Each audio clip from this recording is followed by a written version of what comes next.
Let's go over to Talk's brilliant international editor. Again, still trying to get used to talking to her during the daytime while the sun's out. It is a nice day in London, looking out today.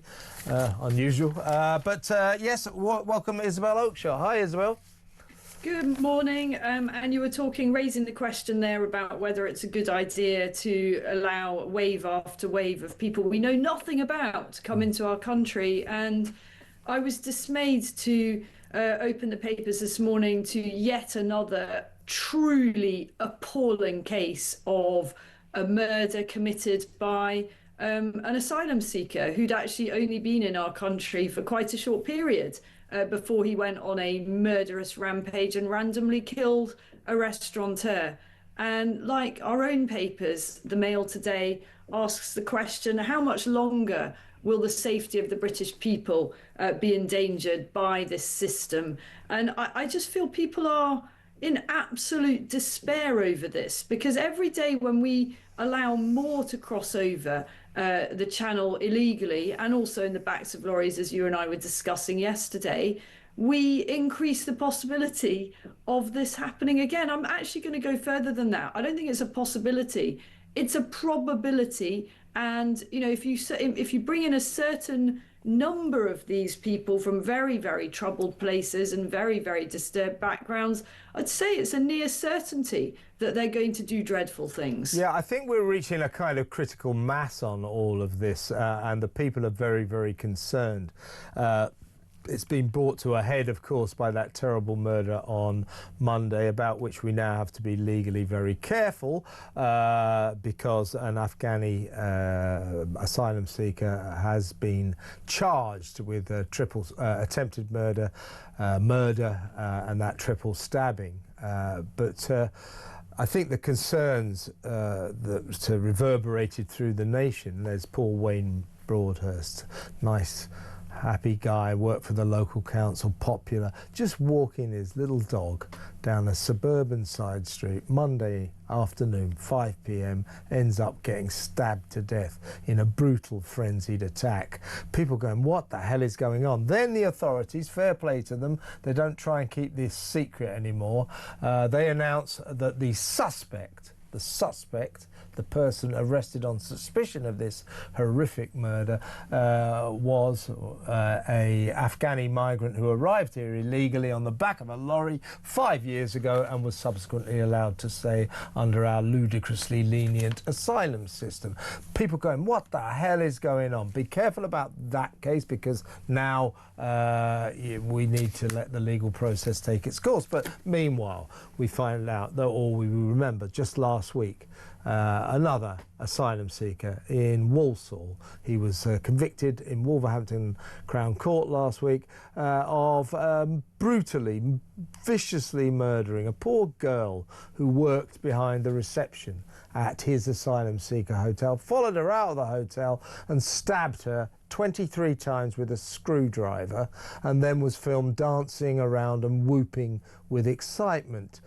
We also find out that there's a migrant, a Somalian, who was furious that his asylum seeker, very rare this one, Isabel, that his asylum seeker application was refused, and in a temper he walked into Lloyd's Bank in Derby and stabbed a total stranger, a random victim, to death. In fury, shouting about, F the British, and we're all racist, we're white racists, and so on and so forth. And then went out and tried to hurl himself in front of the traffic, but was arrested. We're looking now at that poor girl who was stabbed from that hotel in Walsall, stabbed to death. Look at her. Why does she doesn't deserve to be dead, for God's sake. We also find out today that another migrant asylum seeker down in Maidstone in Kent, he's doing that job they love to do, delivering food, delivers food to 2 women, is now awaiting sentence for, they answer the door, he sexually assaults them. And on this goes. Now, back in the summer, 2 newspapers, The Sun and the Mail, revealed that there were hundreds of asylum seekers around the country in the hundreds of hotels in which we billet them, who are awaiting trial, having been charged with serious offences, hundreds of them. Now we're beginning to witness some of the convictions. So we're now talking about hundreds of migrants who we let into the country, don't know anything about them. Most of them are young men of sexually active age, military age. Don't know anything about it. We let them in, put them in these hotels. They get charged with these crimes, and now some of them are beginning to be convicted of them. So we are palpably beginning to experience the results of, what is it now, 15, 16 years of terrible governments who opened our borders and just said, it's fine for all these people about whom we know nothing to come into the country. Let's put them in nice 4-star hotels, give them benefits, give them food, free lawyers, free doctors, free dentists, and so on and so forth. In other words, making them welcome.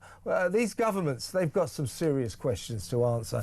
I said earlier in my monologue, I mean, the thing I want to say to them is, what have you done? Yeah. What have you done? You know, this is such an act of national self-harm by successive governments. They are killing our nation. I'm not saying that ill-advisedly. This is destroying us from within. It's destroying us because it is setting people apart. It is creating resentment and division and fear. And of course, we always have to say that some of those who come over are good people, and they have a right to seek a better life for themselves, and we encourage that by creating such an attraction to come here. But the reality is that we are bringing people in from the worst trouble spots in the world. We are bringing people in who do not speak so much as a word of English, not even enough to say which country they're from. We are bringing people in who don't even know how to use a knife and fork, and I'll be bringing forward some evidence of the scale of the cultural gap with the people that we are allowing to cross the channel. And then we expect this all to go okay? I mean, really? And then when they do terrible things in our country and innocent people die, we've created ourselves a 10 or 15-year taxpayer crisis, because we then have to put those people through our judicial system, and we then have to go through a long palaver attempting to get them sent back to their countries of origin. More often than not, unless the crime is truly heinous, they stay in the UK, they play the system, in some cases literally for decades. What bit of this makes any sense whatsoever for the British public? None of it. So how? What an absolute outrage that successive prime ministers have allowed it to continue. And I am sick already of hearing how hard as nails Shabana Mahmood is. Where does that reputation come from? What is it based on? Absolutely nothing. She's as useless as the last one. She's so hard as nails. In order to persuade Hadush Gabatu, a paedophile sex offender, to get onto a plane to be repatriated to his home country, Ethiopia, with whom we have a returns deal, so it's not difficult. Shabana Mahmood agreed that he should be given 500 quid because he said he was going to kick up a storm otherwise. She's not tough. She's useless. So was Yvette Cooper. So has every Home Secretary for the past 15 years been utterly useless. They're the people responsible for this shambles, this dangerous shambles we're experiencing right now. One other point, you mentioned Prime Ministers there, Isabel. It's fair to say, it's not fair to say, it's true to say, that murder on Monday night traumatised the nation. Traumatised the nation. Again. Where is a statement, any word whatsoever, from our excuse for a Prime Minister? He's supposed to be our nation's leader. Why doesn't he show some leadership and say something? It's a disgrace, don't you think?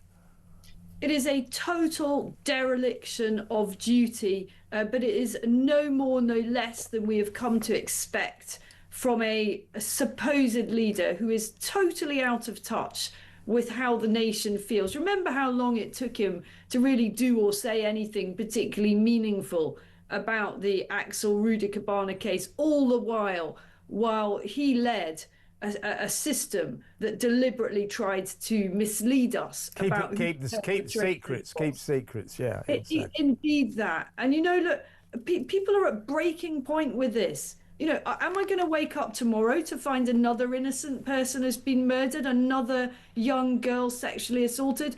Or in all likelihood, yes. Or else something has happened, we don't hear about it because it's going to take another year for it to go through the courts. We cannot go on like this. And here's the exasperating thing. We're going to be made to go on like this. So in the meantime, I don't want to hear any more about how Shabana Mahmood is a self-styled terminator. And she starts terminating the problem, which is these illegal crossings and the other illegal immigration, then as far as I'm concerned, she's no more than a little muppet. Absolutely, absolutely right. Hard as nails, my backside. Right, just before you go, Isabel, the Chancellor of the Exchequer, Rachel Reeves, is going to break her promise not to tax us more next month in her budget from hell. We're now learning today, thanks to the Telegraph, that the income tax rise that she's planning isn't 1p, is 2p. Unbelievable. So she's going to break her promises there, but privately, turns out she's broken the law. Never mind breaking her promises, she's broken the law. She rented out her private home in Dulwich in South London, nice area, for making herself about 70 grand a year in rent, apparently. And she's supposed to take out a licence to be a landlord, in that borough of Dulwich, and she hasn't done so. So now she's been found out by the Daily Mail, has written the standard issue letter to Keir Starmer. So I'm sorry, as oversight, it's been brought to my attention. I've immediately taken steps to resolve this situation, and of course will pay the £900 for my licence. Keir Starmer writes back, "Oh, it's you have done the decent and honourable thing, and under the circumstances, I think your apology is enough to draw a line under the matter." And there goes the Westminster merry-go-round, constantly allowing corruption on the part of MPs and ministers. Happens all the time. This Prime Minister said lawmakers can't be lawbreakers. In a decent world, if this Chancellor had any integrity, if this Prime Minister had any integrity, if this government had any integrity, Rachel Reeves would have to walk the plank, wouldn't she? Well, I mean, I have a slightly different slant on this. You know, why the hell should people have to go and get a license? Well, they just do. She should know the law. She's the look. That's a different issue. She's the Chancellor of the Exchequer. She should know the law. She shouldn't be in this position. You didn't let me finish. They created or allowed a system in which people have to fill out reams of stupid, pathetic, unnecessary paperwork. So therefore, they should have to do it too. And unless they're having to do it too, they don't realise what a waste of time and money it is, because they're just dodging it.